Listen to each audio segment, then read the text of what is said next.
Makatwiran pa rin ba na parehas kayo naghahanap buhay mag-asawa? O iba pa rin yung meron talagang isa na nakatutok doon sa bata? Oh, 'di ba? Alam nyo, actually meron din akong nakausap, a personal friend of mine just a few weeks ago, 'di ba? Nasabi ko, pare, parang hindi naman kayo kinukulang, ganyan, hindi naman, pero issue. Medyo issue sa kanilang mag-asawa yung ganito na sino ba talaga dapat ang tumutok? Parehas tayong kumakayod, parehas tayong ganito. Ang dali lang sabihin na ganito, na ganyan. Ang daming mga issue pala.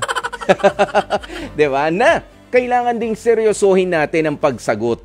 Sabi niya, kung practical at practical lang, talagang practical na magtrabaho ang parehong mag-asawa sa hirap ng buhay ngayon. At sabi niya nga, kahit nga madali. Pero papaano naman kapag medyo nalulugi na yung isa? May ganun mga issue Oo, sa mga ganyan, sino ba ang dapat na tumututok? May mga ganun.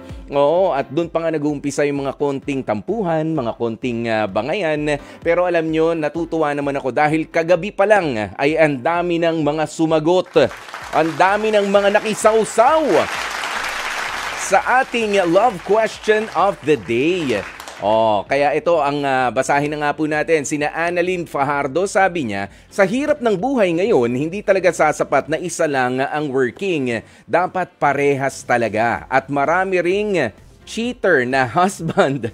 Kaya better na may work din ang babae para kung gusto niyang mag-al sa balutan ay okay lang. May work kasi si babae. Ang lalim naman ang hugot nun. Di ba? Dahil merong mga manlolokong lalaki. Kaya kailangan magtrabaho ka rin, babae, ganun. Ito, sabi ni Christina Mangampo, ako, mas maganda kung magkatuwang lagi ang mag-asawa sa lahat ng bagay. Trabaho man o hanap buhay. Kasi sa panahon ngayon, hindi na uso yung lalaki lang ang kumakayod at para rin sa asawa na babae, pwede naman na sa bahay maghanap buhay para mabantayan din yung mga bata. Marami ang work na pwedeng sa bahay na lang. Maging praktikal na tayo ngayon, ha? Hindi na uso yung umaasa na lang sa lalaki para din sa mga gastusin sa bahay at sa pamilya. Yun. Sabi naman niya, Arlos Fermil, halimbawa may work si mister na tipong sapat naman, mas malaki ang kita, di mas masaya. At kung loloobin pa nga ng Panginoon na si Mrs. ay meron ding passive income, mas mabuti pa din na may nakatutok sa mga bata. Iba pa rin yung alaga ng isang ina sa kanyang mga anak. Ngayon, pero hindi naman ako nag-gender, anong tawag mo rito? Nagdo-double standard. Yan, that's what you're trying to say, ano? At lalo na, panahon ngayon ay pantay na rin ang mga opportunities na ibinibigay sa mga lalaki at babae. Ayan, pero pride pa rin kasi ng lalaki at sa nakalakihan nating kultura. Basta, desisyon na mag-asawa yan. Yun ang bottom line. Bahala kayo dyan. No? Sabi ni Arlos. Ayan, pero totoo naman 'yan. Wala nang double standards ngayon pagkadating sa mga trabaho. Kung ano ang kaya ng mga kalalakihan ay kaya rin ng mga kababaihan. Ganoon 'yan. Sabi naman ni Ken Bayona, mas mabuti pa rin na parehong nagtatrabaho dahil sa hirap ng buhay at iba pa rin yung natututukan naman din yung mga bata. Sa case namin na mag-asawa, ngayon ay work from home kami.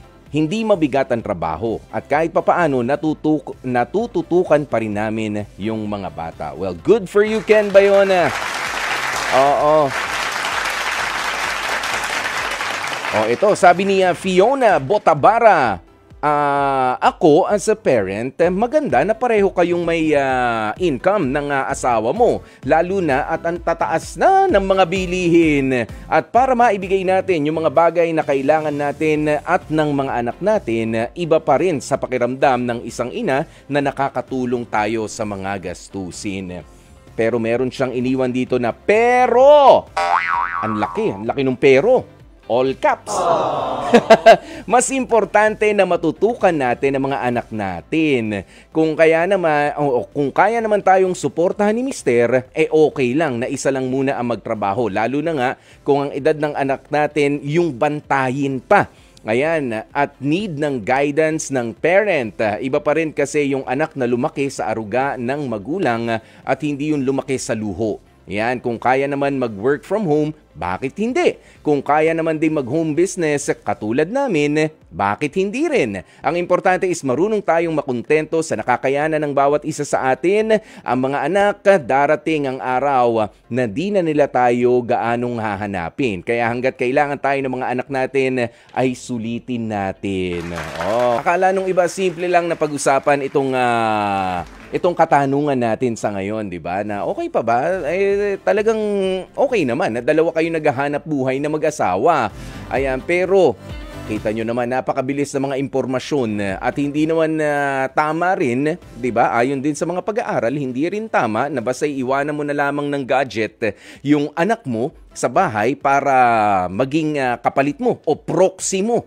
Ayan, para sa bata. Dahil kung ano-ano rin mga websites, yung mga mabubuksan niyan, papaano kapag ito yung ang mga nakikita niya ay yung makukurap yung kanyang isipan. Yan, alam niyo, kaya iba pa rin na meron talagang isang magulang na nakatutok doon sa bata. Yan ay ayon doon sa iba.